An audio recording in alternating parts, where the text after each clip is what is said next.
निश्चल जी करनाल से।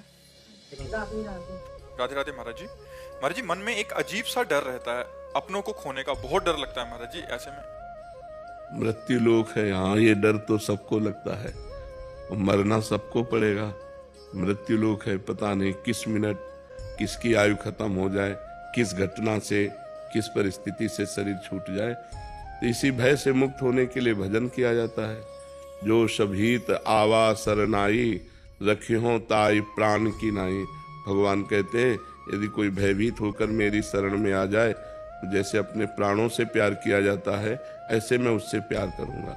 तो जब हम नाम जप करते हैं, भगवान का आश्रय ले लेते हैं, तो हमारे अंदर ज्ञान जागृत होता है।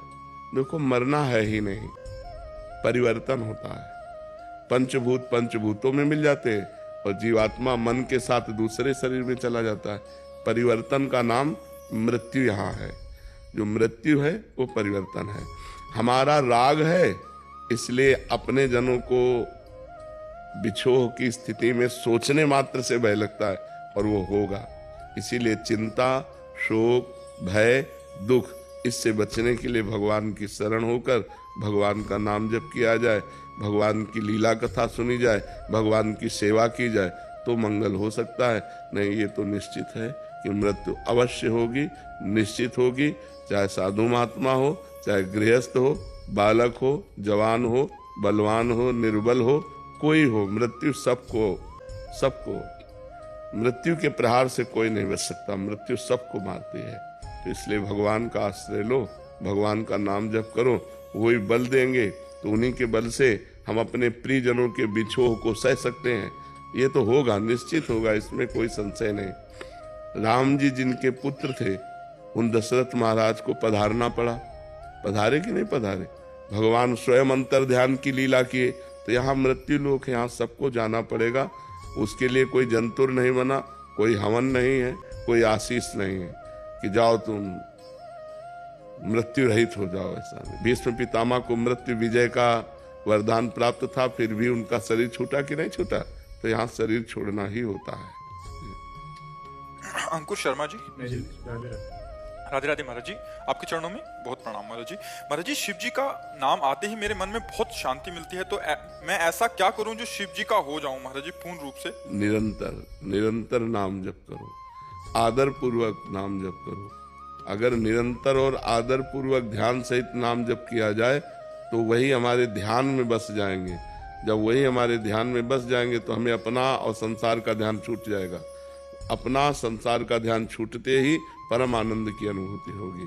वो आनंद जो कभी क्षीण नहीं हो सकता, जो कभी नष्ट नहीं हो सकता, जो कभी परिवर्तन नहीं हो सकता, वो सदैव बढ़ता रहता है, कभी घटता नहीं। जो भगवदानंद है वो सदैव बढ़ता रहता है, घटता नहीं। जो घटे, जो बढ़े, वो प्रीति नहीं, वो आनंद नहीं है, वो मायाकृत आनंद है। आनंद कोश से आनंद है, वो आनंद सिंधु से आनंद नहीं है। तो निरंतर ध्यान पूर्वक आदर सहित नाम जप करो तो परम शांति, परम आनंद की प्राप्ति हो जाएगी। निर्मला यादव जी, दिल्ली से। राधे राधे महाराज जी। महाराज जी, संसार में रिश्ते ज्यादा महत्वपूर्ण हैं या पैसा? क्योंकि समाज में पैसों के लिए ना पैसा महत्वपूर्ण है, ना रिश्ता महत्वपूर्ण। संसार में महत्वपूर्ण है भगवान का भजन। रिश्ता भी मरेगा, पैसा भी छूटेगा, दोनों महत्वपूर्ण है क्या? ना रिश्ता टिकाऊ है और न पैसा टिकाऊ है। पति पत्नी में विश्वास नहीं रह गया, पवित्र संबंधों में दरार आ रही है, पवित्र संबंधों में विश्वास जा रहा है। तो अगर भगवान का, अध्यात्म का आश्रय नहीं लिया तो कुछ भी हो सकता है। विश्वास करने योग्य कुछ नहीं है। संबंधों की बात पूछी तो आज संबंध, हर संबंध खतरे में है। क्योंकि जब पवित्रता नहीं है, तो जहां अध्यात्म नहीं है, जहां भगवान का आश्रय नहीं है, वो बुद्धि कुछ भी कर सकती है। तो ना पैसा महत्वपूर्ण है, ना संबंध महत्वपूर्ण है, महत्वपूर्ण है अध्यात्म, भगवान।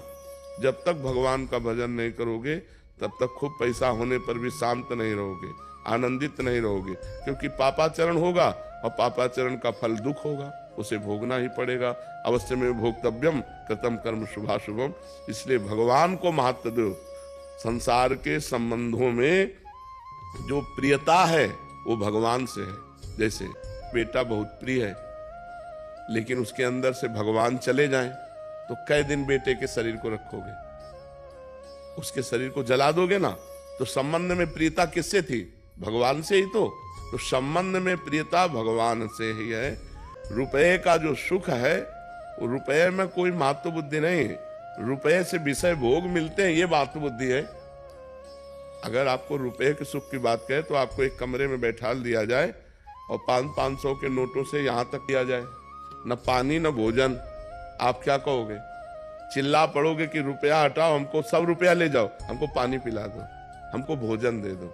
रुपया किस बात में सुख देता है? उससे विषय सामग्री मिलती है। नहीं, विषय सामग्री ना मिले तो आप 2000 का रुपया आपके पास एक अटैची रख दिया जाए, आपको अच्छा लगेगा क्या? कहोगे हटाओ, बेकार है। क्यों? क्योंकि उससे विषय सामग्री मिलेगी नहीं, अब वो चलता नहीं है।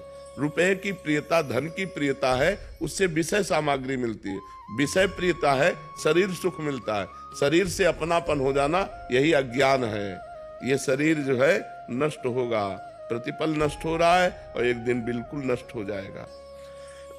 तो हमें चाहिए कि इन शरीर के संबंधों और रुपया में आसक्ति न करके भगवान में आसक्ति करें तो हमारा परम मंगल हो जाएगा। महाराज जी, एक संशय निवृत्ति कर दीजिए। शरीर और शरीर की धर्मपत्नी जो है वो आपके आज्ञा अनुसार नाम जप और सत्संग श्रवण वगैरह और अपना चतुरासी गायन और नियमित कर्तव्य कर्म हर एक घंटे में भगवान को समर्पित करके दिनचर्या कर रहे हैं। बहुत सुंदर। तो हमने आपको मानसिक रूप से गुरु मान रखा है, तो हमारी गति और जिन्होंने दीक्षा ले रखी है उनकी गति में कोई अंतर आएगा महाराज जी?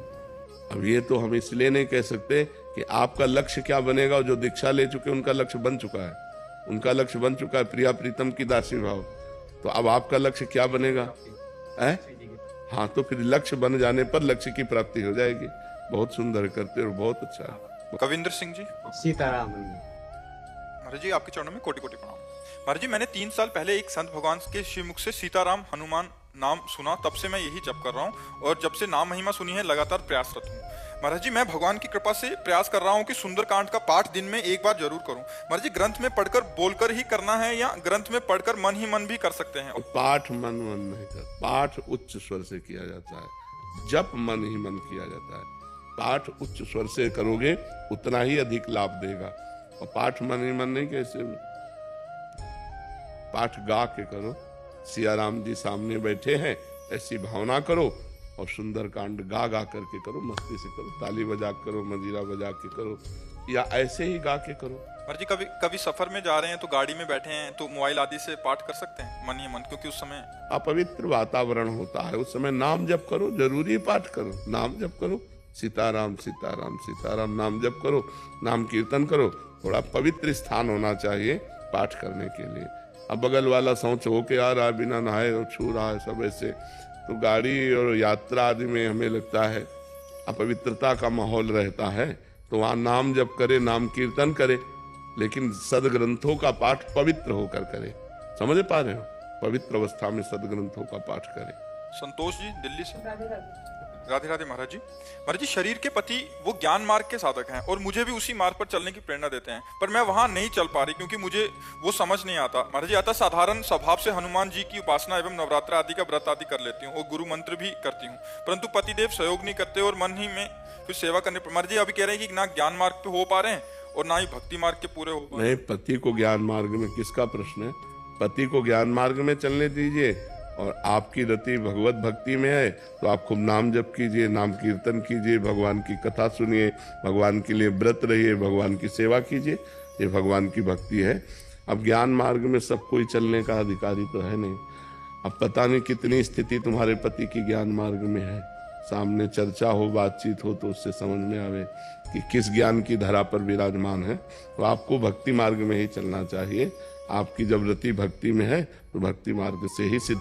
हमारी दृष्टि में भगवान एक है, उनके नाम अनेक है, उनके रूप अनेक है, तो किसी भगवान की आराधना करो, बात तो एक ही है। अजीत सिंह जी।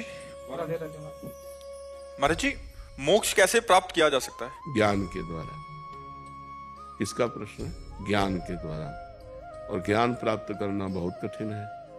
लोक परलोक के भोगों से वैराग्य। समझो, पहले एक ही पहला सूत्र है, लोक परलोक के भोगों से वैराग्य। लोक यहाँ के भोगों से। अब देखो स्थिति क्या है, लोक और फिर परलोक के भोगों से वैराग्य, सद असद का विवेक, सत्य क्या है असत्य क्या है इसका विवेक, शम इंद्रियों का निग्रह, दम मन का निग्रह, श्रद्धा गुरु शास्त्र पर, और समाधान चित्त का निरंतर परमात्मा में स्थित करने का अभ्यास, और मुमुक्षुता मैं मुक्त हो जाऊं, तब जाके ज्ञान मार्ग में चलना होता है। बहुत कठिन है। ज्ञान के पंथ कृपाण के धारा, परत खगेश लगे नहीं बारा। ज्ञान के मार्ग में चलने में गिरने में देर नहीं लगती, इसमें भगवान का सहारा होता है। भक्ति मार्ग में भगवान का सहारा होता है। अगर हमसे कोई त्रुटि भी हो गई तो भगवान क्षमा कर देते हैं। अगर हम गिरने वाले हैं तो करो सदा तिनके रखवारी, जिम बालक राखे महतारी। भगवान अपने भक्त की ऐसी रक्षा करते हैं जैसे माँ अपने बच्चे की रक्षा करती है। तो कलयुग है, इसमें मोक्ष और कल्याण का सहज मार्ग भगवान की भक्ति है, और भगवान की भक्ति का सहज स्वरूप है जो मिले भगवान को अर्पित करके खाओ, नाम निरंतर जप करो, जो कर्म करो भगवान को समर्पित कर दो, इसी से काम बन जाएगा। नाम जप से पवित्र हृदय में ज्ञान प्रकट हो जाएगा। कर्म समर्पण से कोई कर्म बंधन नहीं रहेगा, और भगवान का आश्रय लिए, इसलिए अगर धोखा हो गया तो बचा लेंगे, वो अंतिम समय वो कल्याण कर देंगे। भगवान का आश्रय, भगवान का नाम जप, और जितने कर्म कर रहे वो सब भगवान को समर्पित। भगवान के आश्रित का कभी पतन नहीं होता, भगवान के आश्रित को कभी कोई भ्रष्ट नहीं कर सकता, क्योंकि सीम की चाप सके को तासु, बड़ रखवार रमापति जा। जिसके रक्षक भगवान है, हाँ, भगवान के भक्त का कोई उपहास नहीं कर सकता, चाहे जितनी प्रचंड माया हो। है तो हमारे भगवान की ही, तो हमको क्यों परास्त करेगी, क्योंकि हम भगवान के दास हैं। महिमा वाजपेयी जी लखनऊ से। राधे राधे महाराज जी। महाराज जी आपके चरणों में कोटि कोटि प्रणाम। महाराज जी मेरा प्रश्न है कि क्या नवदा भक्ति में पूरी नो भक्ति भक्त के अंदर आने ही भगवत प्राप्ति या निकुंज की सेवा प्राप्त होती है?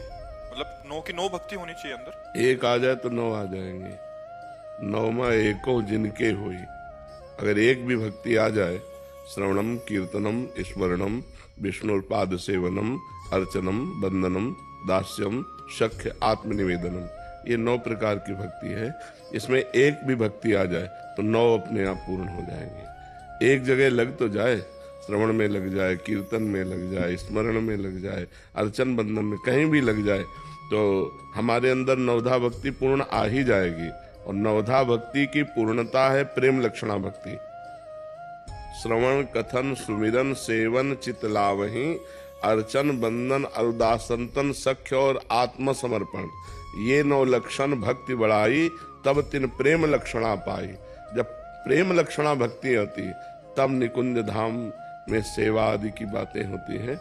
नवधा भक्ति की पूर्णता है प्रेम लक्षणा, प्रेम प्राप्त हो जाना, वो हो ही जाता है जब 9 प्रकार की भक्ति की जाती है। तो एक भी भक्ति शुरू करे, पहले पवित्र आचरण अपवित्र आचरणों का त्याग, और भगवान का नाम सुमिरन कथा कीर्तन सुमिरन शुरू तो करे तो नवधा पूर्ण रूप से आ जाती है। निजानंद दास जी अयोध्या जी से। श्री सीताराम महाराज जी आपके चरणों में कोटि कोटि प्रणाम। महाराज जी मेरे पिताजी एवं मेरा पूरा परिवार राम जी का बचपन से ही उन्हीं के सानिध्य में रहे अयोध्या जी में। पिताजी बहुत अच्छे संत थे और निष्ठापूर्ण रहते थे। महाराज जी कह रहे हैं कि वो इतने साकेत उनका गमन हो गया महाराज जी। फिर कह रहे हैं कि उनका पुत्र होने के बाद भी महाराज जी नाम में रुचि नहीं हो रही, नाम भजन नहीं बन रहा महाराज जी, संसार के विषयों में खूब मन लग रहा है महाराज जी। अगर आपको ऐसा अनुभव होता है कि हमारा चित्त विषयों में जाता है तो उसको बार बार हटा करके नाम में लगाइए, निरंतर नाम जप कीजिए। देखो, नाम जापक के संग का, चाहे वो गुरु का संग हो, चाहे वो पिता का संग हो, चाहे वो माँ का संग हो, नाम जापक के संग का प्रभाव ही है नाम में प्रीति हो जाना। तो हमें तो ऐसा नहीं लगता कि नाम प्रीति से युक्त जनों का संग हो और नाम में प्रीति न हो, ऐसा तो नहीं लगता। पर प्रीति का एक स्वभाव है कि जितना अधिक जपो उतने अधिक भूख लगती है नाम जप की। तो जैसे अब दिन भर नाम जप करते हैं लेकिन उनको असंतुष्टता रहती है, तो वो असंतुष्टता प्रीतिजनक है। पिताजी महाराज जी 6 लाख नाम प्रतिदिन जप करते हैं, हाँ, लेकिन उन्हीं का पुत्र होने के बाद नाम नहीं जप हो रहा। नहीं, नाम जप तो हो ही रहा है, पर नाम जप होते हुए जो तृप्ति नहीं हो रही, ये कृपा का लक्षण है।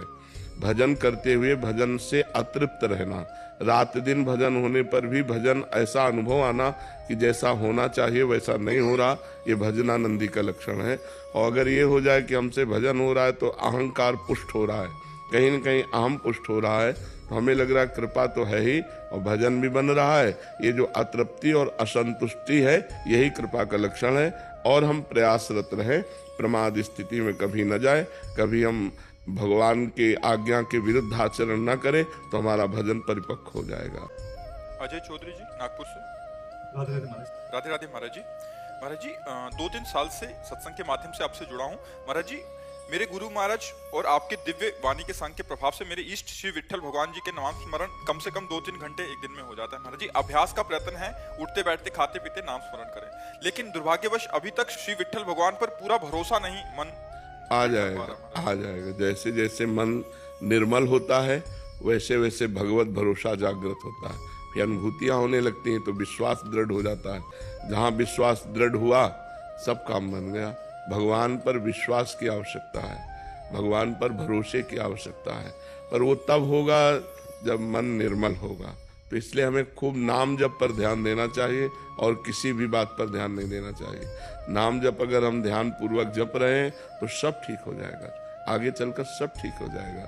सोचो, जिन्होंने राम कहने की भी सामर्थ्य खो दी थी असत आचरणों से और मरा मरा कहा, वो सिद्ध ब्रह्म ऋषि हो गए। तो यदि हम राम कृष्ण हरि विट्ठल जपेंगे तो हमको क्यों नहीं भगवान पर दृढ़ विश्वास हो जाए।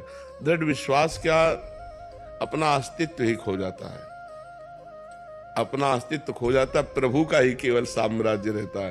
मन कृष्णमय, बुद्धि कृष्णमय, चित्त कृष्णमय। गोपीजन कहते हैं ना, कान भय प्राण में, प्राण भय कान में, ही में न जान परे।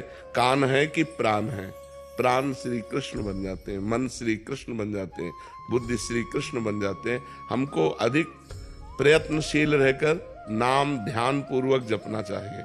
अगर हम ध्यान पूर्वक सुनते हुए, लिखते हुए, देखते हुए जपें तो बहुत जल्दी भगवान पर विश्वास हो जाएगा, क्योंकि निर्मल मन भगवान पर विश्वास करता है। मलिन मन में संशय रहता है, तो मन अनंत जन्मों से मलिनता के आचरण करता रहा है, अब वो सहज में निर्मल तो होगा नहीं। तो हम नाम पर ध्यान दें, खूब अधिक से अधिक नाम जप करें। चिराग जी पानीपत से। श्री हरिवंश महाराज जी। श्री हरिवंश महाराज जी। महाराज जी, आपकी करुणा और वात्सल्य पल पर इस दास पर भजन मार्ग पर आगे बढ़ा रही है, परंतु प्रभु हर समय एक भय सा रहता है, कहीं अपने आचरण, अहंकार और अपनी कुटिलता से आपसे दूर ना हो जाऊं। हर समय लगता है कहीं आप नाराज ना हो जाओ, अवहेलना ना हो जाए। ये जो भय है, यही अभय कर देता है। अभय होए जो तुम्हें डेराई। अगर ये डर बना रहे तो अच्छा है। ये डर ही डरप हरिवंश हित, जिनो भ्रमय गुण सलिल पर, जी नामन मंगल लोक त्यों, सुहरि पद भज न विलंब कर। जिसे गुरु का डर रहता है, भगवान का डर रहता है, उससे पाप नहीं बनते, अपराध नहीं बनते, और उसका अहम अपने आप गलित हो ही जाता है जो गुरु आश्रित होता है। तो ये डर अच्छा है, ये कोई त्यागने योग्य नहीं, ये बढ़ाने योग्य है कि हम इतना डरें कि स्वप्न में भी गुरु के विरुद्ध आचरण न करें। जागृत की तो जाने दो, स्वप्न में भी डर लगे कि हम अपने गुरुदेव के विरुद्ध आचरण नहीं कर सकते, हम भगवान के विरुद्ध आचरण नहीं कर सकते। तो ये बात होना चाहिए। एक बार स्वप्न में उड़िया बाबा ने देखा कि वो भिक्षा मांगने गए हैं, तो बहुत सी सुंदरी स्त्रियां थाल लेकर के रत्न आदि निकली। तो बाबा ने कहा, मैं तो भिक्षुक हूँ, सन्यासी, मुझे इससे क्या तात्पर्य, मुझे तो अन्न चाहिए। तो उन लोगों ने घेर लिया और विलासिता की चेष्टाएं करने लगी। तो बाबा भागे और खूब भागते रहे और भाग करके फिर एकदम आँख खुल गई। तब उनको हृदय में संतोष हुआ कि स्वप्न में भी रत्न आदि की तरफ आकर्षण नहीं हुआ और न स्त्री आकर्षण हुआ। तो जो सच्चा उपासक होता है वो स्वप्न में भी विरुद्धाचरण नहीं करता। जागृत की तो बात जाने दो। तो ये भय बना रहना चाहिए। गुरु भय, भगवान का भय, धर्म का भय, ये साधक की उन्नति करता है, ये उन्नति करता है या उन्नति नहीं करता। ये भय त्यागने योग्य नहीं, ये भय रखने योग्य है। चारुल गंगवानी जी इंदौर से। राधा वल्लभ श्री हरिवंश महाराज जी। महाराज जी, पिछले 2.5 साल से आपको फॉलो कर रही हूँ। महाराज जी, क्या अपने गुरुदेव को प्रसन्न करने के लिए भी कोई मंत्र होते हैं? जो गुरुदेव मंत्र देते हैं उसी मंत्र का जाप करो जितना इष्ट में प्रीति होगी उतना ही गुरुदेव प्रसन्न होंगे। जितना आप नाम जप करेंगे, मंत्र जप करेंगे, अच्छे आचरण से चलेंगे, उतने ही गुरुदेव प्रसन्न होंगे।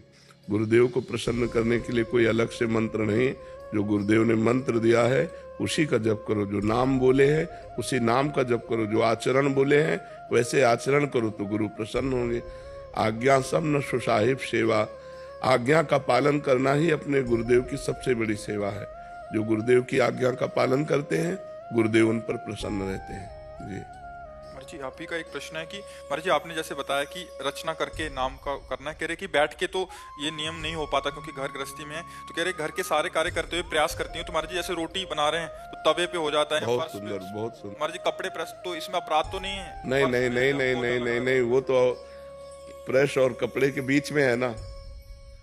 जैसे आप कपड़े पे लिख रहे तो कपड़े पे थोड़ी है, वो तो कपड़े और आपके नेत्रों के बीच में है ना।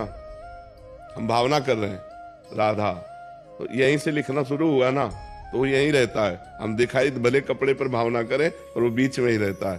वो ना जमीन पे रहता है ना कहीं, वो हमारे नेत्रों के सामने ही रहता है। इसलिए किसका है? हाँ, जरूर करना चाहिए। बहुत सुंदर, करते रहो ऐसे। अभय प्रताप सिंह जी, नोएडा से। राधे राधे। महाराज जी राधे राधे। महाराज जी भगवत प्राप्त महापुरुषों का चरित्र पढ़ने से पता चलता है कि उनका जीवन कितना संघर्षपूर्ण रहा है। अगर हम अपना जीवन देखते हैं तो लगता है मुझे कोई भी एक गुण नहीं है उन महापुरुषों के आगे। तो ऐसा लगता है कि मतलब हम पतित हैं, नीच हैं, अधम हैं, इसके सिवा कुछ नहीं है। हाँ, यही गुण है भगवान को, यही प्रिय है। जिसके हृदय में आ गया मैं अधम हूँ, मैं पतित हूँ, मैं दीन हूँ, तो भगवान दीन बंधु हैं, पतित पावन है, अधम उदाहरण है। हमारा संबंध स्थापित हो गया।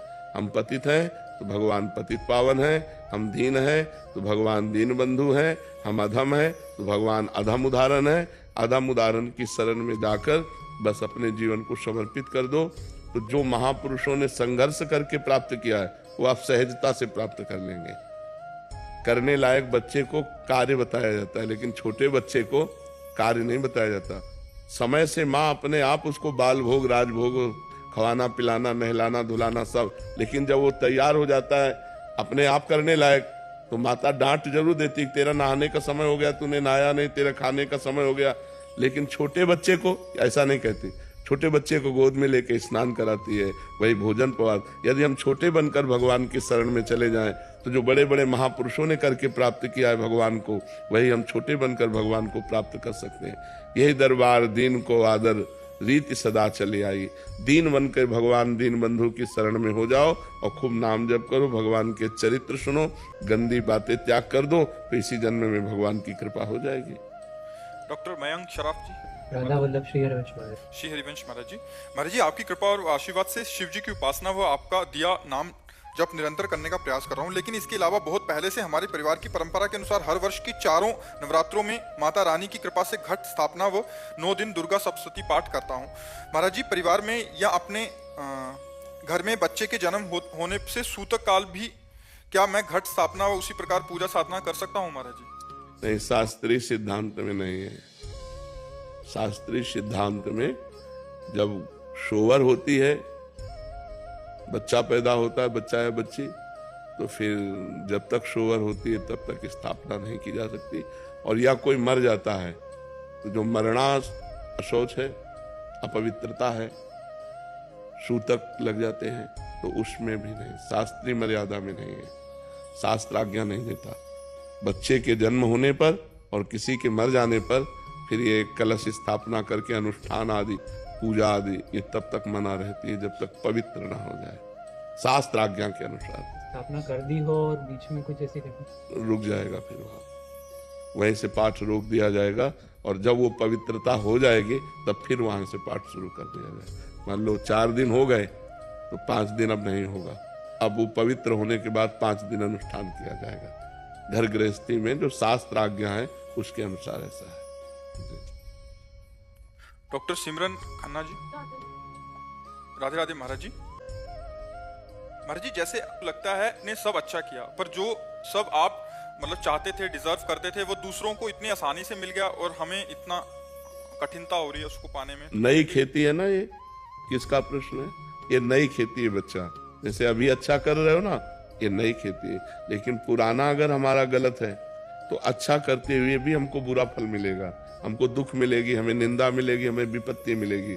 और अभी जो बुरा कर रहा है उसकी नई खेती है, लेकिन पुराना उसने अच्छा किया है और उसका संयोग आ गया है, तो वो बुरा करते हुए अच्छा फल प्राप्त करेगा, बुरा करते हुए वो यश को प्राप्त करेगा, बुरा करते हुए भी वो सुख सामग्री प्राप्त करेगा। लेकिन जब उसकी बुराई का फल आएगा तो उसको भोगना पड़ेगा। ये अभी आप अच्छा फल कर रहे हैं ना, तो ये अच्छा जो आचरण कर रहे हैं ना, इसका फल आगे आएगा। अभी जो आपने पूर्व में पीछे किए हैं तो उनका परिणाम हमें भोगना पड़ता है। जैसे हमारा शरीर बहुत रोग से ग्रसित है, हमने इस जन्म में तो कोई पाप नहीं किया, लेकिन पूर्व में कोई पाप किया तो उसका परिणाम भोगना पड़ रहा है। अब इस जन्म में जो हमने किया उसका ये बल है कि हम दुखी नहीं हैं, हम परेशान नहीं, लेकिन जो हमने इस जन्म में किया अब इसका फल हमको आगे मिलेगा। हमें भगवान की प्राप्ति हो या आगे अगर जन्म भी होगा तो बहुत उच्च अवस्था का जन्म होगा, क्योंकि हमारे पास बहुत सामग्री है। गलत कोई आचरण नहीं, सब अच्छे आचरण करना और खूब भजन करना, भगवान के नाम में रहना, तो इसका जब फल आएगा तो महान फल आएगा। तो ये बात सुनकर सोच करके अपने को धैर्य धारण करना चाहिए, नहीं तो फिर अच्छाई से अश्रद्धा हो जाएगी। नहीं, हमें बुरा आचरण नहीं करना चाहिए, क्योंकि बुरा का फल परिणाम में बुरा ही होगा, अच्छा का फल अच्छा ही होगा। आज जो हम अच्छाई करते हुए दुख भोग रहे हैं, ये हमारे पीछे की कोई बुराई है, पीछे का कोई बुरा आचरण है जो संयोग बनाकर हमको सफल नहीं होने दे रहा।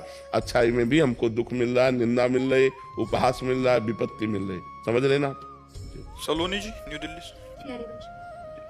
श्री हरिवंश महाराज जी, महाराज जी कुछ समय से नाम जपने करने का अभ्यास कर रही हूँ और प्रभु और संतों की कृपा है। महाराज जी, जब भी मैं किन्हीं संतों का दर्शन करती हूँ तब ये मन ना चाहते हुए भी उनके प्रति गलत विचार फेंकता है, जैसे उनके दोस्त। ये बहुत बड़ी हानि की बात है, इससे तुम्हारा बहुत बुरा पतन हो जाएगा, बहुत बुरा पतन हो जाएगा। संत दोष दर्शन तो बात जाने दो, हमें किसी के दोष दर्शन नहीं करने। नारायण तू बैठ के अपनो भवन बुहार। अगर हम दूसरे के दोष देखना शुरू कर दिए तो हमारा बहुत बुरा पतन हो जाएगा। और फिर संतों के प्रति दोष दर्शन करना, फिर तो ये तो बिल्कुल ऐसा समझ लो पेट्रोल डाल के आग लगाना अपने ऊपर है। क्या तुम संतों को जान सकती हो? क्या तुम्हारी दृष्टि है? तुम बाहरी रूप देख सकते हो, कपड़ा लत्ता देख सकते हो, गाड़ी घोड़ा मकान देख सकते हो, लेकिन तुम उनकी आंतरिक स्थिति को देख सकते हो क्या? फिर क्या क्या संतों के प्रति दोष दर्शन? अरे राम राम राम राम 1 घंटा मन लगा करके करो तो अभी बुद्धि शुद्ध होने लगे। कृष्ण कृष्ण हरि हरि राधा राधा, तो बुद्धि शुद्ध होने लगे। और जब शुद्ध बुद्धि होगी तो संतों की चरण रज माथे पे लगाओगे। कोई भी कैसा संत हो, हमको भगवान का दास देख करके तुरंत नमन करना चाहिए। क्या दोष दर्शन करोगे? महाराज जी कह रहे कि कुछ मैं सोचती नहीं हूँ, मतलब ना चाहते हुए भी ऐसा होता रहता। तो महाराज जी क्या हृदय की मलिनता? हाँ, हृदय की मलिन, इसीलिए तो कहा कि 1 घंटा कम से कम भगवान का नाम जप करो तो संतों के प्रति पवित्र बुद्धि आ जाए। ऐसा नहीं है, देखो अगर नकली नोट होता तो उसका असली कहीं होगा, नहीं होता। तो ऐसा नहीं है कि समाचार में या टीवी में किसी एक आध का आ गया, तो ऐसा नहीं है। भगवान की सृष्टि है, अगर असली है तभी उसका नकली भी है, अगर नकली है तो उसका असली भी है। तो हमको क्या करना चाहिए कि नकली और असली छोड़कर सब में भगवान है, ये बात समझकर प्रणाम कर लेना चाहिए और दूरी रहना चाहिए। हम ये सबसे कहते हैं कि जैसे आग से दूर से आनंद लो, उसका प्रकाश उसका तेज दूर से, उनके वचन मानो, भिक्षा दे दो, बस दूरी बना के रहो। वो संत ही नहीं है जो अपने एकांत में किसी को प्रवेश दे, और वो भक्त नहीं है जो संत के एकांत को भंग करे। इसलिए दूरी बना के रखो। शिक्षा और भिक्षा का हमारा आपका संबंध है। हमें जरूरत है तो भिक्षा दे दीजिए, आपको जरूरत है शिक्षा ले लीजिए, और दूरी बना के रहिए तो दोष होगा ही नहीं। दोष तब होता है जब हम अपनी अपनी मर्यादा से बिलग हो जाते हैं। और देखो संतों में दोष होता ही नहीं है। ऊसर बरसै तृण नहीं जामा, संत हृदय जिम उपज न कामा। जैसे ऊसर बीज में कितना भी बो वो जमने वाला नहीं है, ऐसे संतों के हृदय में कभी कामना प्रकट नहीं होती। और जब तक कामना प्रकट होती तब तक वो संत नहीं होता है।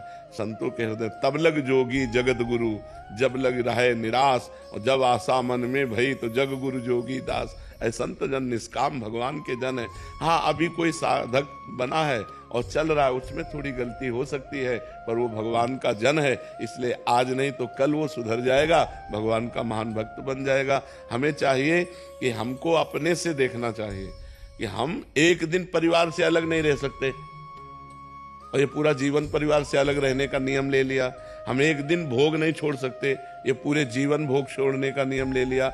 अगर उस साधक, अभी साधक है, मान लो कल साधु बना है तो साधु तो दिखाई देगा ना, अब उसमें कल साधु बना तो अब पूरी साधुता थोड़ी आ जाएगी, और उसमें संसारिकता भी होगी। वो धीरे धीरे धीरे धीरे अपनी संसारिकता का नाश करते हुए महात्मा बन जाएगा। तो हमें किसी के दोष दर्शन नहीं करने, भगवान सब में विराजमान है, चाहे असत हो या सत, सब रूप भगवान का है। तो प्रणाम करके हमें अपना सुधार करना है। बुरा जो देखन मैं चला, बुरा न मिलिया कोई, जो दिल खोजो अपना, तो हमसे बुरा